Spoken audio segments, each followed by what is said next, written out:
ಪ್ರೀತಿಯ ವಿದ್ಯಾರ್ಥಿಗಳೇ, ಈಗ ನಾವು ವರ್ಗ ಸಂಖ್ಯೆಗಳ ಬಗ್ಗೆ ನೋಡೋಣ.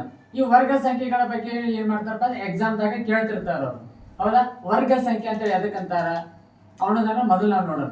ಈಗ ನೋಡ್ರಿ, ನಾವೀಗ ಏನೈತಪ್ಪ ಅಂದ್ರೆ 1:2 ಅಂದ್ರ 1/2 ಐತೆ. ಹೌದಾ? ಹಂಗಾರ ಇದು 1/2 ಆದಾಗ 1 ವರ್ಗ ಎಷ್ಟು? 1. ಇದು 1 ಹೆಂಗ್ ಬಂತಪ್ಪ ಅಂತಂದ್ರ ಒಂದು ಉದಾಹರಣೆ ಹೇಳ್ತೀನಿ ನೋಡ್ರಿ. ಇಲ್ಲಿ ಅಂದ್ರ 1ಗಳು 2 ಗುಣಾಕ 1ಗಳ 2 ಸಲ ಗುಣಾಕಾರ ಮಾಡಿದ್ರೆ ಏನಾಗ್ತೈತಿ? 1 ಬರ್ತೈತಿ. ನೋಡ್ರಿ, 1 1 1. ಹೌದಾ? ಹಂಗ 1ರ ವರ್ಗ ಎಷ್ಟ? 1. ಹಂಗಾರ 2ರ ವರ್ಗ 4 ಹೆಂಗ್ ಬಂತ ನೋಡ್ರಿ. 2 ಗುಣಾಕಾರ 2 = 4. ಹಂಗಾರ 2ರ ವರ್ಗ ಎಷ್ಟಾಯ್ತು? 4. 2ರ ವರ್ಗ ಎಷ್ಟಾಯ್ತು? 4. ಹಂಗಾರ 3ರ ವರ್ಗ ಎಷ್ಟು? 3ರ ವರ್ಗ 9. ಅವು 9 ಹೆಂಗ್ ಬಂತು? ಯಾರು ಹೇಳ್ತಾರೆ?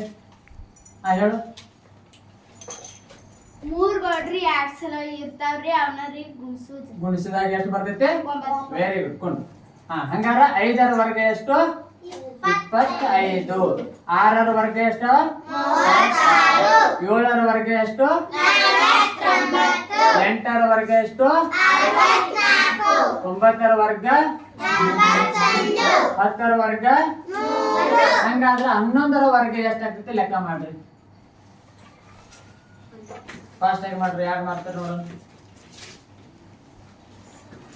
ಏನು 11ನ್ನ 2 ಸಲ ಗುಣಾಕಾರ ಮಾಡೋದು.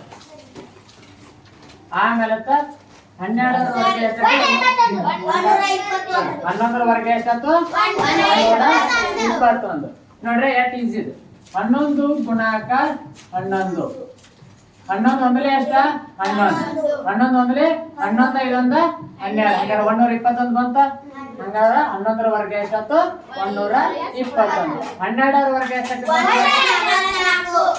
ಹಂಗಾರೆ ಎಷ್ಟಾಗ್ತದೆ? 12ರ ವರ್ಗ 144. ಹಂಗಾರ ವಿದ್ಯಾರ್ಥಿಗಳು, ಈಗ ನಿಮಗ ವರ್ಗ ಸಂಖ್ಯೆಗಳ ಬಗ್ಗೆ ಎಷ್ಟು ಮಂದಿ ಕೈ ಎತ್ತರಿ? Very good. ಹಂಗಾದ್ರೆ ಈಗ ನಾವು ಕೆಲವೊಂದಿಷ್ಟು 2-3 ಉದಾಹರಣೆ ಕೊಡ್ತೀವಿ. ನಾವು ನಾಳೆ ಮಾಡ್ಕೊಂಡ್ ಬರ್ತೀರಿ. ಹಂಗಾರೆ ಬರ್ಕೊಡಿ.